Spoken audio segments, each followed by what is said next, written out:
Shalom, bien-aimés dans le Seigneur. Ça dépend à l'heure à laquelle vous êtes en train de nous suivre partout dans le monde. C'est pour ça que nous disons bonjour, bonsoir à tout le monde. Nous nous retrouvons encore aujourd'hui dans notre émission des Ténèbres à la Lumière pour partager encore quelque chose de la part de notre Dieu. Et alors, sans perdre de temps, nous allons prier et nous allons nous lancer directement dans notre message. Seigneur, Jésus le Christ de Nazareth, le maître des temps et des circonstances, nous recommandons ce moment entre tes saintes mains. Touche le cœur du bien-aimé qui est en train de nous suivre, que ce message puisse apporter un plus, que ce message puisse nous amener dans une autre dimension, dans le nom puissant, glorieux et merveilleux de Jésus le Christ de Nazareth. Et aujourd'hui, nous parlons sur un sujet qui est très important. Aujourd'hui, nous parlons sur « Ma maison sera appelée une maison de prière ». Ma maison sera appelée une maison de prière. Et c'est un thème dont j'ai tiré parce que ces derniers temps, à l'église, nous parlons sur la prière. Pourquoi Christ a dit « Sa maison sera appelée une maison de prière ». Une définition simple. La prière, si nous voulons vraiment définir ça simplement, c'est un dialogue, c'est une conversation entre une personne et sa divinité, entre une personne et son Dieu, et on appelle ça la prière. Et si nous voulons aussi définir autrement, nous pouvons dire la prière, c'est un moyen par lequel nous parlons à Dieu. Et c'est pour cela qu'on a toujours dit que celui qui s'approche de Dieu doit d'abord croire que Dieu existe. Et lorsque nous prions, nous croyons dans notre foi que nous sommes devant notre Créateur. Nous croyons à travers la foi que nous nous adressons à Dieu. Et prier, simplement, nous pouvons dire, c'est parler, converser, parler à votre Dieu, parler à sa divinité. C'est un moyen par lequel nous parlons à Dieu. Alors quand Christ a dit « Ma maison sera appelée une maison de prière », parce que nous tous, nous avons l'habitude de nous diriger dans l'église. Quand je parle de l'église, je vois l'église locale, le temple, où nous nous réunissons pour faire le culte. Et lorsque nous faisons le culte, ça veut dire quoi?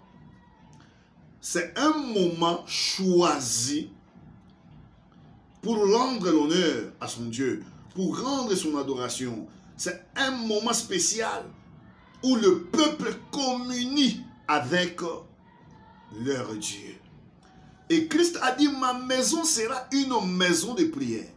Ce qui veut dire, ça sera une maison où le peuple viendra parler à leur Créateur, où le peuple viendra communier avec le Seigneur. Ils amènent leurs adorations, leurs louanges, et crient, et Dieu leur bénisse aussi par sa gloire, leur bénisse aussi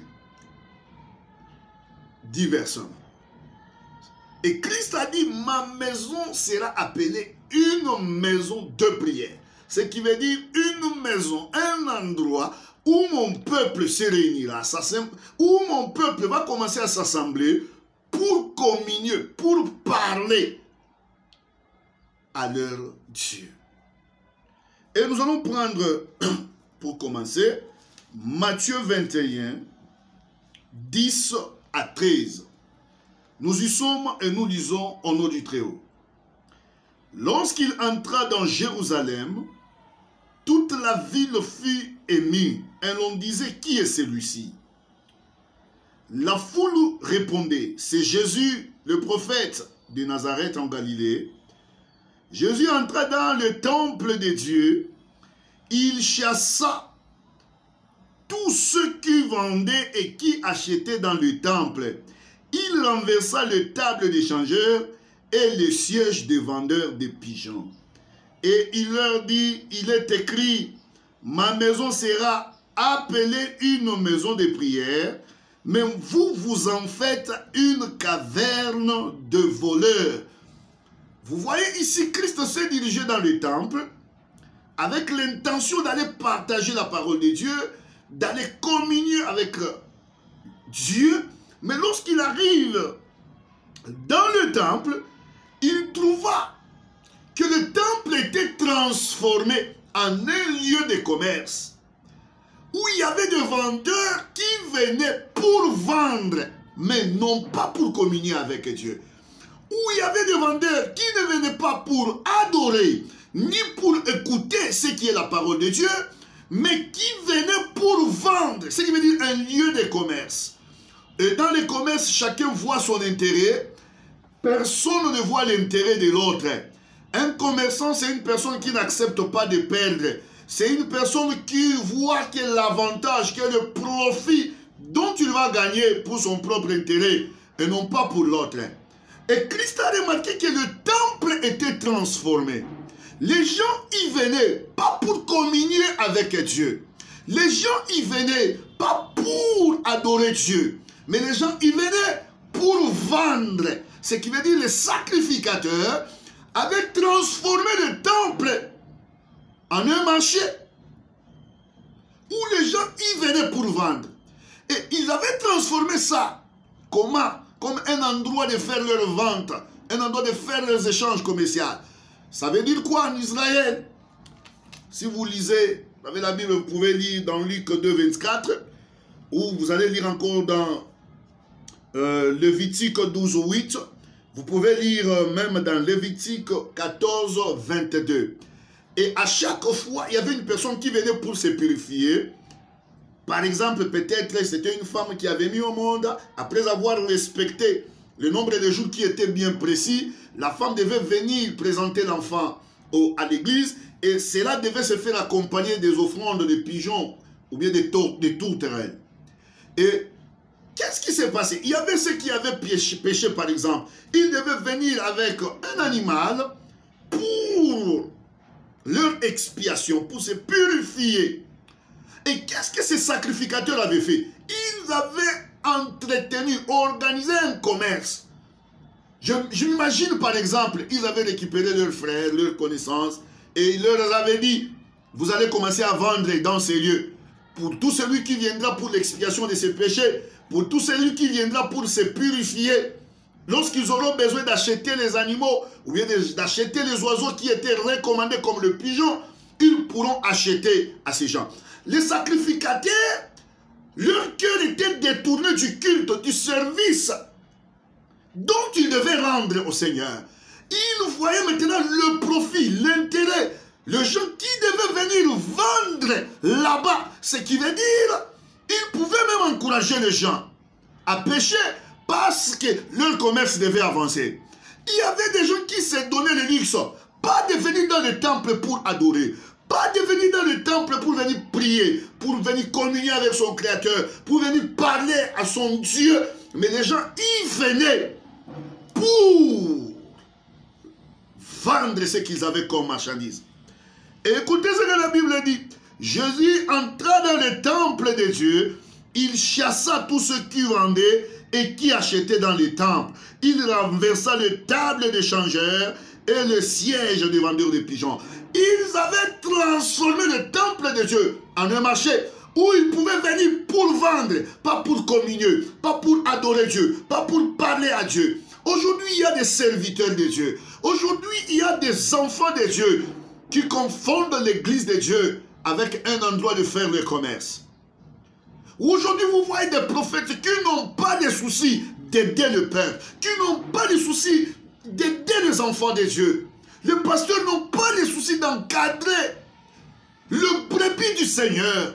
Le brebis du Seigneur qui coûte trop cher parce qu'il a donné son sang, il a donné sa vie pour ce gens, pour ce peuple. Aujourd'hui, dans les églises, une consultation simple, 100 €, 100 $. Consultation prophétique, 100 $. Aujourd'hui, on vend l'huile. Il y a l'huile d'onction, il y a le miel d'onction, il y a les pommes d'onction, il y a les oranges d'onction, il y a divers parfums d'onction dont on vend dans l'église. C'est devenu un business. Il n'y a plus cette intention pure de venir à l'église pour communier avec le Seigneur, de venir à l'église pour parler avec Dieu, de venir à l'église pour échanger avec notre Dieu, pour lui montrer nos problèmes, pour l'adorer, pour l'élever. Mais aujourd'hui, c'est devenu un lieu d'échange, un lieu de commerce, où des gens travaillent pour leur ventre et non pas pour l'intérêt du royaume de Dieu. Je voudrais dire à une personne, si nous allons dans la Bible quelque part, il y en avait des gens pareils. Il y avait des gens pareils. Il y avait des gens pareils. Des voleurs qui ne venaient pas au temple pour... Aujourd'hui, il y a des voleurs qui ne viennent pas au temple pour travailler pour le Seigneur. Nous ne venons pas dans cette œuvre pour obtenir des voyages, pour être connus, pour avoir des succès. Ça peut arriver, mais ce n'est pas ça l'objectif. L'objectif principal est de paître le troupeau. L'objectif principal est de préparer au Seigneur un peuple bien disposé à sa rencontre. Aujourd'hui, il y a des commerçants qui sont retournés dans l'église. Vous pouvez prendre Philippiens 3, 18 à 19. Car il en est plusieurs qui marchent en ennemis de la croix de Christ. Je vous en ai souvent parlé, et j'en parle maintenant encore, en pleurant. Leur fin sera la perdition. Ils ont pour Dieu leur ventre. C'est comme un jour on parlait avec un homme de Dieu qui était venu me visiter à mon bureau, et il me disait que, en tout cas, ces derniers temps, je suis un peu fauché, je n'ai pas l'argent, est-ce que je peux faire un travail? Je me suis posé beaucoup de questions. Est-ce que nous organisons des séminaires, pas parce qu'il y a un besoin spirituel, pas pour édifier le peuple de Dieu, mais l'intention devient l'argent. Je me suis posé beaucoup de questions. Lorsqu'il va passer devant, il va dire aux gens, le Seigneur nous a mis à cœur d'organiser ces séminaires pour ceci et pour cela. Parce que le Seigneur veut délivrer une personne. Parce que le Seigneur veut parler à une personne. Mais ici au bureau, il me dit, ces derniers temps, les choses sont devenues difficiles. Est-ce que vous ne pouvez pas m'accorder que je puisse faire un séminaire? Écoutez comment est-ce que l'apôtre Paul les appelle. Ils ont pour Dieu leur ventre et non pas l'Éternel des armées. Ils utilisent l'évangile comme un moyen de commerce pour survivre. Je suis venu dire à une personne, l'église n'est pas un endroit pour faire le commerce. L'église n'est pas un endroit où tu viens pour gagner ta vie. C'est un endroit où nous venons pour faire le culte, pour célébrer le Seigneur. C'est un endroit où nous venons pour communier. C'est un endroit où nous venons pour partager la parole de Dieu. Et dans l'Ancien Testament, dans la Nouvelle Alliance, le Nouveau Testament, on appelle, les gens se réunissaient, ils s'assemblaient pour partager ce qui était la parole de Dieu. L'église, c'est un endroit où nous venons pour communier avec notre Dieu. Aujourd'hui, l'église est devenue un endroit où les gens y viennent pour chercher des maris. Où les gens y viennent pour que les gens puissent voir comment est-ce qu'ils sont habillés. Où les gens y viennent pour leur propre intérêt et non pas pour communier avec le Seigneur. Je suis venu dire à une personne que la maison de Dieu, la maison de l'Éternel, c'est une maison de prière. Ce qui veut dire où les gens viennent parler avec leur Dieu. Ils viennent communier, ils viennent échanger, ils viennent dialoguer avec Dieu. Parce que lorsque nous prions, ce qui veut dire nous parlons à notre Dieu, nous échangeons avec notre Dieu et on ne reste pas le même. Il y a quelque chose qui se passe dans notre vie. Lorsque Moïse était à la colline, à la montagne, il a parlé à Dieu lorsqu'il était descendu. La Bible dit son visage, le visage de Moïse brillait. Et la Bible précise, parce qu'il a parlé à l'Éternel. Celui qui parle à l'Éternel est impacté par la gloire de Dieu. Celui qui parle à l'Éternel est impacté par la puissance de Dieu. Celui qui parle à l'Éternel est impacté par une dimension d'onction venant de la part de Dieu. Est-ce que toi, là où tu es, tu vas à l'église pour communier avec ton Dieu? Et ce n'est pas seulement à l'église où nous devons communier avec le Seigneur. Partout, même à la maison, même dans notre chambre. Ce n'est pas seulement à la colline ni à la montagne. Nous pouvons communier avec Dieu même à la maison. Même Christ lui-même est en train de le dire. Dans Matthieu 6,6, il dit lorsque tu veux prier, entre dans ta chambre, ferme la porte. Ce qui veut dire t'isoler dans la prière. Là où tu es seul, tu parles avec ton Dieu, avec foi, avec conviction que tu es en train de parler à ton Créateur. Beaucoup aujourd'hui, nous n'avons pas cette vie de prière. Beaucoup prient seulement à l'église. Et la majorité de nos prières, c'est devenu rien que des prières de combat spirituel. Or, dans la prière de combat spirituel, on ne s'adresse pas à Dieu. On utilise la puissance de Dieu contre le monde des ténèbres. Il faut aussi avoir des moments où tu t'isoles. Il faut avoir des moments où tu te mets à l'écart. La prière personnelle. Tu parles à Dieu, ce que moi j'appelle la prière d'intimité, où tu entres dans l'intimité, tu communies, tu échanges avec Dieu. Et celui qui prie beaucoup, c'est une personne qui manifeste la foi en Dieu. C'est une personne qui manifeste la dépendance à Dieu. Parce que celui qui prie, il montre et il rappelle à Dieu qu'il ne dépend que de Dieu. Parce que celui qui prie est inférieur à celui dont il est en train de prier. Celui qui prie, ça veut dire, il manifeste. Donc prier, c'est aussi se manifester les signes de la dépendance à Dieu. Parce que celui qui prie est inférieur à la personne dont il est en train de prier. Nous devons beaucoup nous donner dans la prière d'intimité, nous mettre à l'écart, prier. Je me rappelle même Christ avant de descendre, d'aller menacer la tempête et marcher sur les eaux. Qu'est-ce qui s'était passé?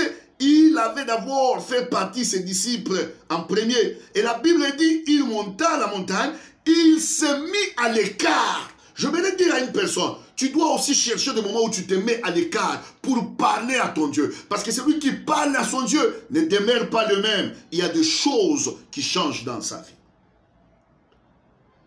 C'est pour cela les apôtres, ils observaient beaucoup la vie de Jésus. Ils observaient beaucoup la vie du Christ. C'est pourquoi les apôtres n'avaient pas demandé à Jésus de leur apprendre comment faire le miracle, de leur apprendre comment guérir les gens. Mais ils avaient demandé, apprends-nous à prier. Parce qu'ils avaient compris que cet homme passait beaucoup de moments dans la prière. Et lorsqu'il se manifestait dans le public, il y avait des signes qui l'accompagnaient. Ma maison sera une maison de prière. Et non pas une maison de commerce. Où vous arrivez, vous priez quelques secondes. Peu de temps seulement est disposé pour la prière. Tout le reste, c'est des prophéties. On vend de l'eau, on vend de l'huile, on fait ceci. Il y a des gens qui crient, il y a des gens qui font ceci et cela. Toi qui fais le commerce dans les choses de Dieu, tu es en train de te perdre. Et tu es en train de perdre les âmes. Voici le moment est venu. Présentons Christ aux gens. Et poussons les gens à communier avec le Seigneur. Poussons les gens à parler au Seigneur. Et des choses vont commencer à se passer. Je n'aimerais pas perdre beaucoup de temps sur ce sujet. Mon souci était de dire une personne. L'église, c'est un endroit où nous venons pour communier avec notre Dieu. C'est un endroit où nous nous éloignons un peu du monde, nous nous réunissons, on appelle ça l'assemblée des saints, où nous nous réunissons, nous partageons, nous méditons, nous entrons dans des intenses prières, où nous parlons à Dieu. Parce que celui qui prie manifeste la foi en Dieu. Parce qu'avant de s'approcher de Dieu, tu dois d'abord croire qu'il est saint, que Dieu existe. C'est ce qu'Hébreux 11, 6 est en train de nous dire. Je suis venu pour bénir une personne qui mène une vie d'intimité avec le Seigneur. Je suis venu pour encourager une église où les gens se plongent, pas seulement dans les prières de combat, mais dans la prière aussi d'intimité. Les gens savent parler à Dieu. Et les gens, ils sont sûrs qu'ils ont un Dieu dont ils sont en train de croiser dans leur prière. Ils ont un Dieu dont ils sont en train d'échanger avec eux. Même dans ce monde, celui qui parle au président à tout le temps, lorsqu'il retourne dans la cité, il n'a pas la même valeur que tout le monde. Parce que c'est lui qui voit le président à ses privilèges. Mais quand c'est lui qui parle à Dieu, Celui qui parle à Dieu, qu'est-ce qui arrive? Qu'est-ce qui se passe dans sa vie? Je suis venu t'encourager, toi qui mènes une vie de prière. Persévère. Persévère. Si tu regardes dans une église, c'est devenu un endroit de commerce. Retire-toi de cet endroit. Retire-toi de cet endroit. Cherche un endroit où on te dit que tu es un enfant de Dieu et un enfant peut parler à son Dieu. Un endroit où on te pousse à parler à Dieu. Cher homme de Dieu, l'église n'est pas un endroit de commerce. Parce que ces sacrificateurs avaient oublié leur rôle. Ces sacrificateurs étaient allés à côté. Ils avaient transformé le temple en un lieu de commerce où les gens venaient pour y vendre des choses. Aujourd'hui, les gens vont se purifier, ils amènent des pigeons. Aujourd'hui, il y aura ceci et cela. Ils amènent. Mais les gens ne venaient pas pour communier avec le Seigneur. Même quand tu vas à l'église, ne va jamais à l'église pour regarder les problèmes des autres. Ne va jamais à l'église pour regarder les vies des autres. Mais va à l'église pour communier avec le Seigneur, comme tu communies avec lui aussi d'habitude à la maison. Va à l'église pour partager la parole de Dieu, pour approfondir, pour nourrir ton âme. Parce que l'âme se nourrit par la parole. L'esprit se nourrit par la prière et le corps se nourrit par la nourriture que nous consommons dans ce monde. Tu nourris le corps, c'est très bien. Tu dois aussi te plonger beaucoup dans des prières, d'intimité avec le Seigneur pour nourrir ton esprit, pour que ton esprit puisse croître dans les choses de Dieu. Et tu dois aussi aimer le partage de la parole de Dieu, parce que notre âme a pour nourriture ce qui est la parole de Dieu.